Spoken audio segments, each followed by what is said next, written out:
Hey, hey, sweethearts. Hello, hello. How are you all? Ankita and me are here with MH sets. Yesterday HP, today MH, very soon TN set. Whatever set we are talking about, you join us because there are many authors that are repeated in these works. Sorry, in these exams. Okay, dear friends. I hope you watched our Hina's Tale of Two Cities also today. She has made it. And you know what, dear friends? We are going to start a quiz for NTNet. Quiz series for NTNet. Topic-wise quizzes followed by mock tests. What do you say? Dear friends, only because of that people have passed exam. And also we will start JR of power sessions where we'll have revision. It will be amazing. All these. So if you want to join the quiz program, you can always contact us. Our numbers are there in the description of the video. Okay, so people are joining. I was telling people about the quiz program. Now let us start. MHZ Crash Course Day 4, Paper 2. Ankita, are you ready? Yes. Everybody is saying Ankita is good in YouTube Live. Everybody is happy with our YouTube. Congratulations, Ankita. Thank you, guys. Thank you so much. Your support means a lot to us. So please stay with us and keep supporting us. Thank you, guys. Okay, first question. Who was the editor of the London magazine?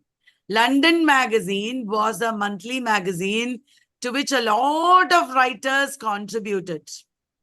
Is it Charles Lamb, Henry Burrow, John Scott, William Hazlitt? Ankita, I think Charles Lamb and William Hazlitt bilkul nahi. Yes. It was John Scott who was the editor of this magazine. John Scott. Here he is.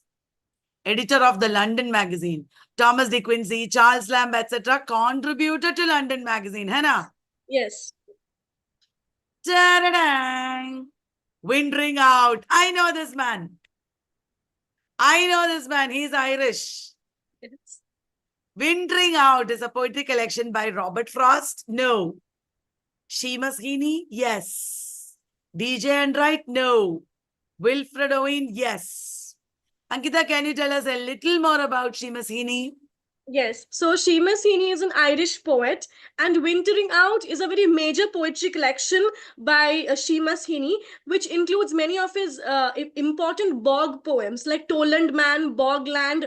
And this poetry collection was interestingly written by him when he was at a sabbatical from University of California. Wow. Yes. Seamus Heaney wrote bog poems, where bog or the marshland is a metaphor for memory, for tradition, hai na? And Seamus Heaney wrote Midterm Break, then Digging, Yes. Punishment. Seamus Heaney wrote a translation of Beowulf in 1999. He won Nobel Prize. Awesome. Ankita, your turn. Rights of Man, written in 1791, a book by Dash, including 31 articles, posits that popular political revolution is permissible when a government does not safeguard the natural rights of its people. So, who wrote this revolutionary work? Was it Edmund Burke, Thomas Paine, William Hazlitt, or Thomas De Quincey? Rights of Man. I will tell you guys, this man also wrote The Age of Reason. Yes. Rights of Man, I will tell you another additional information. It was written in reply to Edmund Burke, who criticized the French Revolution. And it sparked a pamphlet war. It was Thomas Paine who wrote Rights of Man. See, answer to Mr. Burke's attack on the French Revolution. And Mary Wollstonecraft also wrote a reply to it. Vindication of the Rights of Men. After that, she wrote Vindication of the Rights of Women in 1792. Okay. Dash was the debut novel of George Eliot. You know that George Eliot is Mary Ann Evans, which is her first novel. Her early novels are written about the countryside of England, Warwickshire. Is it Romola, Daniel Deronda, Adam Bede, or Silas Marner? Ankita, what do you think? It was Adam Bede, and it was her debut novel. Adam Bede. Very good, very good. And here she talks about this woman, Hetty Sorrel, who gets pregnant before marriage, and it gradually leads to her downfall. It was a very prominent trope in the Victorian novels to talk about fallen women. And Hetty Sorrel is one such fallen woman who gets pregnant before her marriage. That's right. Wonderful. Then Romola is set in Renaissance Florence. Daniel Deronda talks about a half Jewish man. Silas Marner is also an early novel, which is also about a fallen woman. And Silas Marner brings up that fallen woman's daughter, Epi. Okay. Ankita, your turn. Who wrote detective novels under the pseudonym of Nicholas Blake? Robert Bolt, John Hopkins, Cecil Day Lewis, or Philip Larkin? So here a very prominent clue is he was a 1930s poet. So there it's a giveaway. So he must be one of the Auden group. Is it Cecil Day Lewis? Let's see. Yes. Nicholas Blake. Dear friends, I'm so happy you're saying the correct answers. And Please. the detective character created by him is Nigel Strangeways. That's the detective character created by him. Wonderful, wonderful. Dear friends, please like the video and share with your friends in your groups, reminding you that will be a great help. Who among the following is not a Jacobean writer? George Chapman, Ben Jonson, Phineas Fletcher, or James Boswell. Friends, just last week we were talking about Jacobean writers in our 6-month course, and there is a lot that they have studied already. Ankita is going to start revision for them just before my classes begin every day. And you know what? They are learning a lot. We are thinking of closing the admissions this month. So if anybody is joining, you should join now. Because if you join too late, it is very difficult. So we are going to close admissions, just letting you know.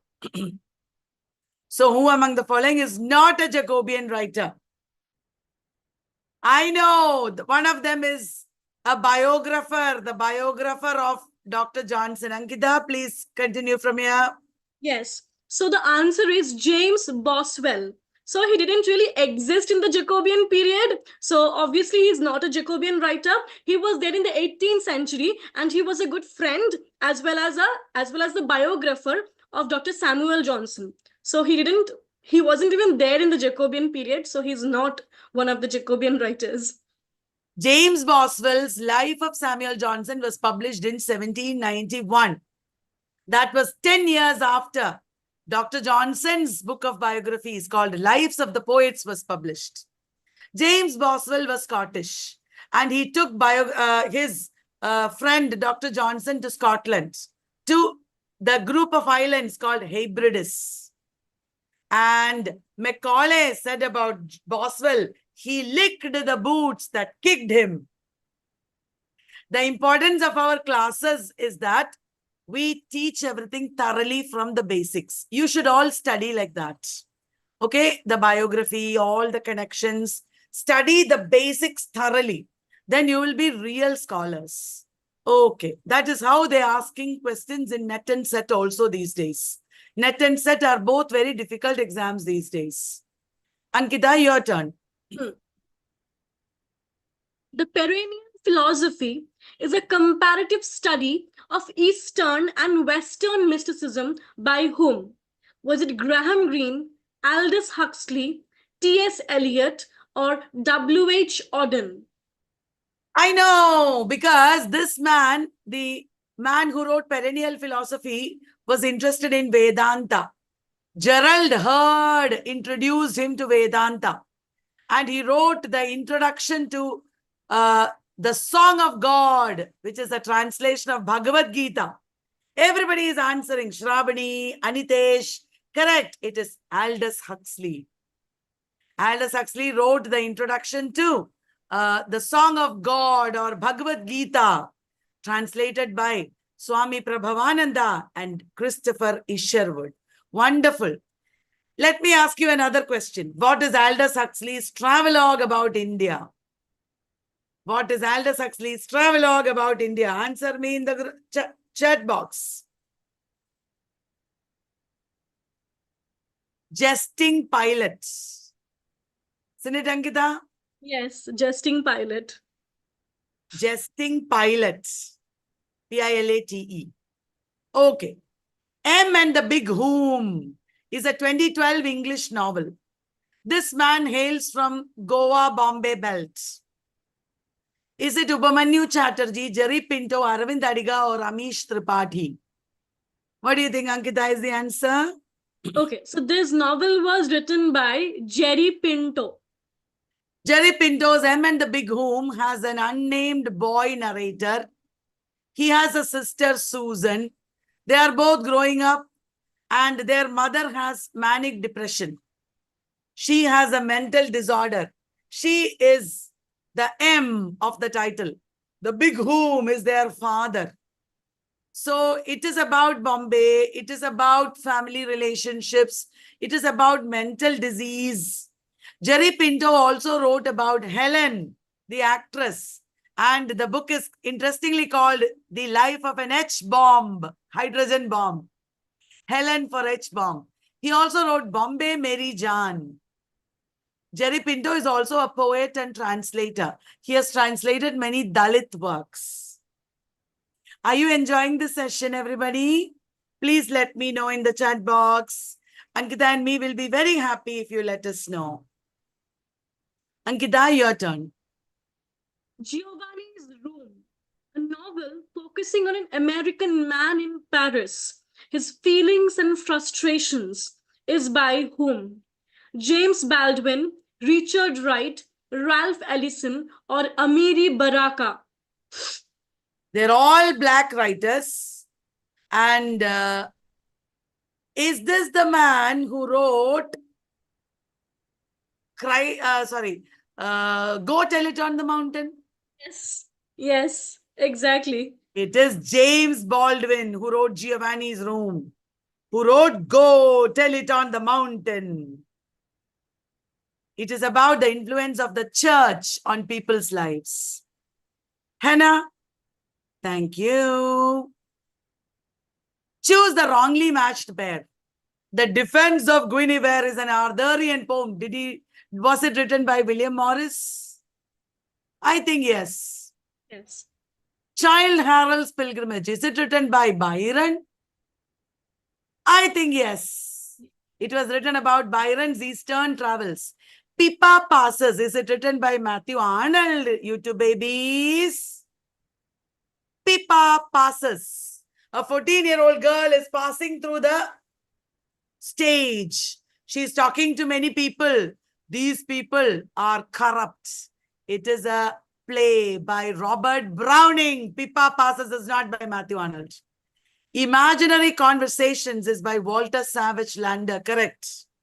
Walter Savage Landor wrote Imaginary Conversations as if he's having conversations with many different writers. And Ankita? Yes. Walter Savage Landor. Do you know, Ankita, who wrote Imaginary Portraits? Walter Pater. Another Walter. ये क्या हो गया सब Walter's का? Imaginary दोनों ने लिखा imaginary, है ना? Yes. Ankita, do you think our YouTube babies are loving this session? I think If so. they are, you think so? Yes. If they are loving this session, they will give us red hearts. Dang, dang, dang, dang, dang. Let us see. Le Morte d'Adar is a poem by, easy question. Is it Thomas Mallory, Thomas Edison, Thomas More, or Thomas King? Are, what do you think, Ankita? It is Thomas Mallory. It is Thomas Mallory. Le Morte d'Adar, he said. It is a collection of translations from French chivalry. French prose romances. Thomas Mallory's Morte d'Adar is part of We Are Getting Hearts. Thomas Mallory's Morte d'Adar is a part of The Matter of the Britain. Matter of Britain. Thank you, guys. Received your hearts.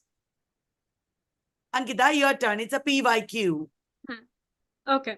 So D.H. Lawrence's The Rainbow grapples with the dynamics of what? Man-woman relationship, state oppression, the relationship between man and God, or the aspirations of human soul. What does it talk about? What does this novel deal with? What do you think, guys? Yes. What do you think, Ankita? This novel very prominently talks about man-woman relationship to the characters of Ursula, Tom Brangwen, and they're a family of farmers. And this novel very wonderfully talks about this equilibrium of man-woman relationship. Okay, let me add more to it. The Rainbow is the first part of Women in Love. And they were together originally conceived as a single novel called The Sisters or The Wedding Ring. In The Rainbow, there are three couples. There are three couples in Rainbow.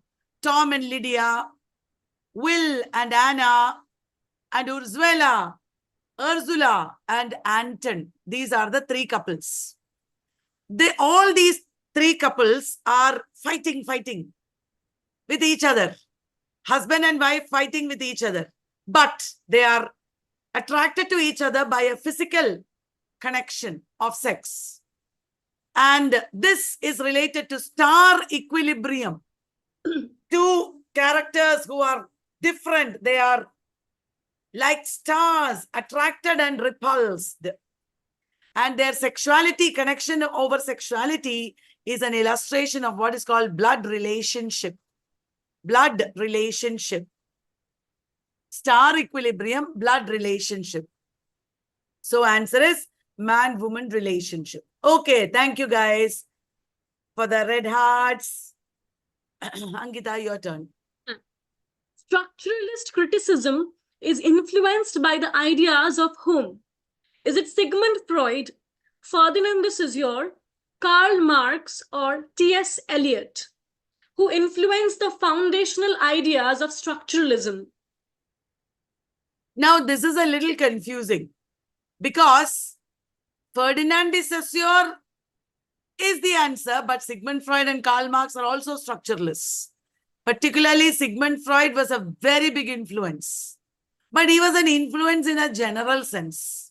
As a structuralist, Roland Barthes and Claude Lévi-Strauss turned to Ferdinand de Saussure, whose lectures were compiled in Course in General Linguistics by Charles Bowley and Albert Shahai in 1916.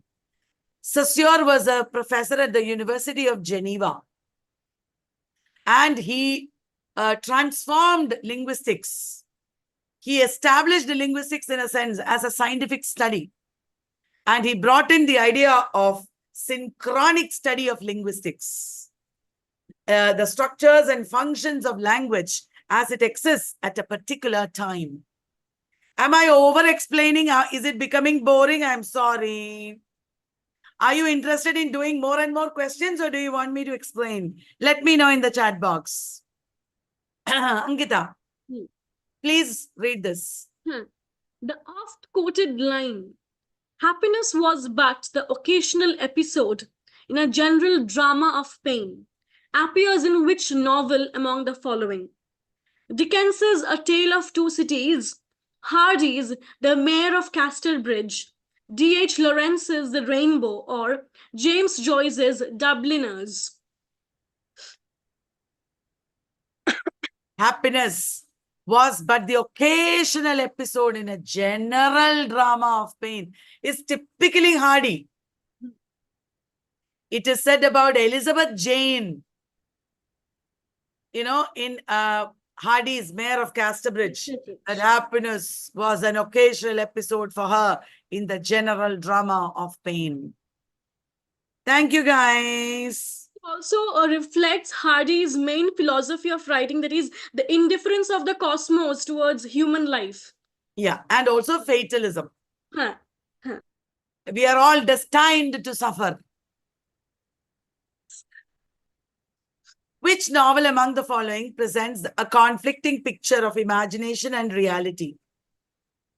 Reality is something, but imagination is another.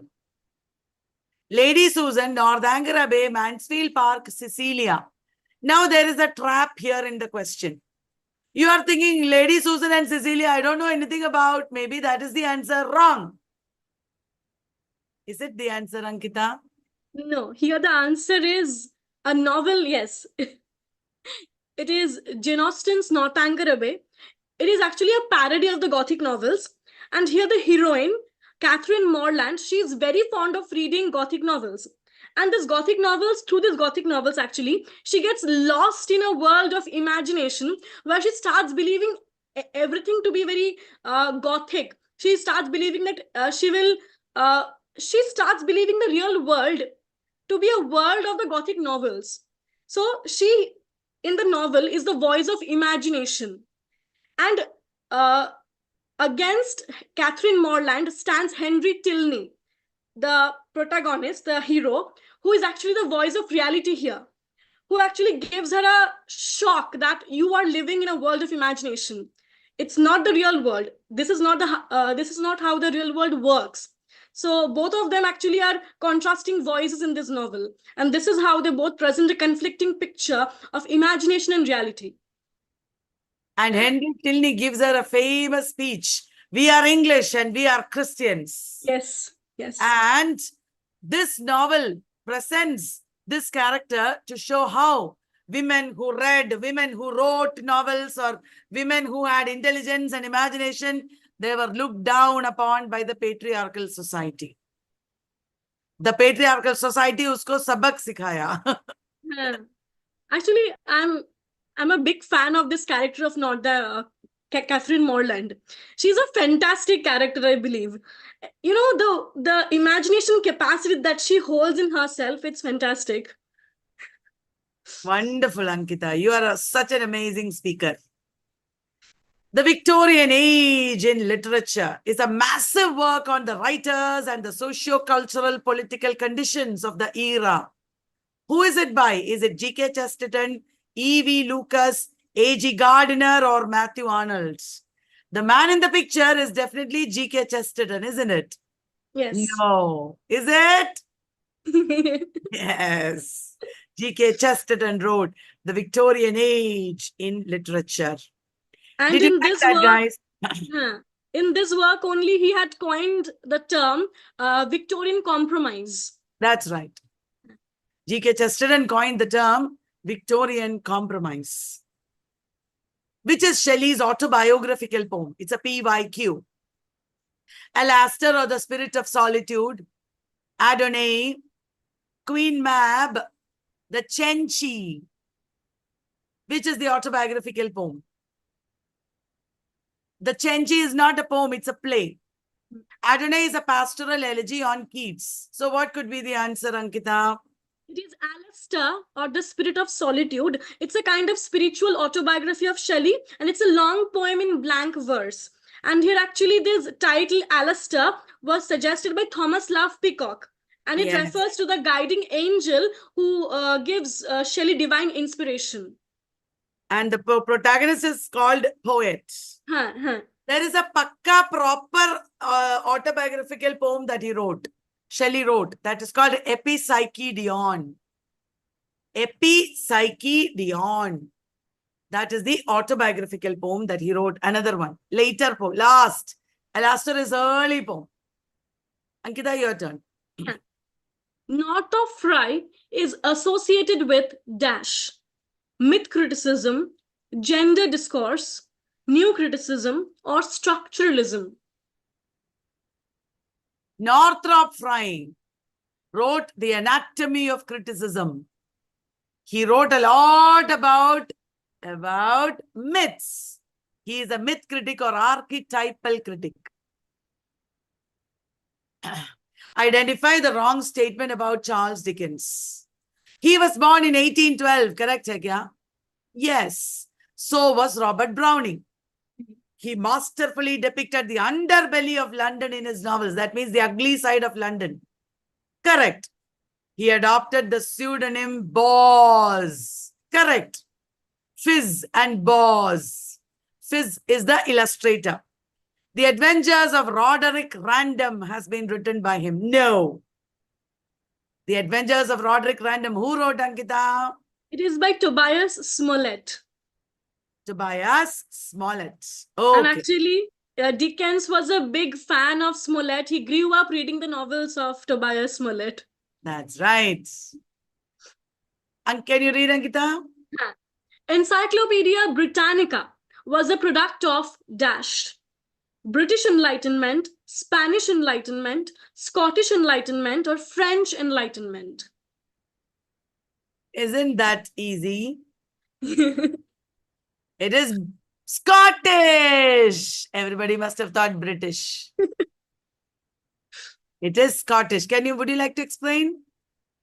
So Scottish Enlightenment, so what happened is when Enlightenment was happening in Scotland, so they gradually started working on this huge project of encyclopedia, or rather a dictionary. And it started first appearing in Scotland in the 18th century. I know this much. Very good. So that brings us to the end of this amazing discussion. Please go to the Telegram group and do the poll. It has started. And also, when we start the NET quiz program, you can consider joining it because it will really help you with all the NET and SET exams. And once more, I'm reminding you, we are closing the admissions to our 6-month batch. So if you want to join at the earliest. Okay, thank you. All blessings to all of you. Good night. Love you all. Bye from me and Ankita.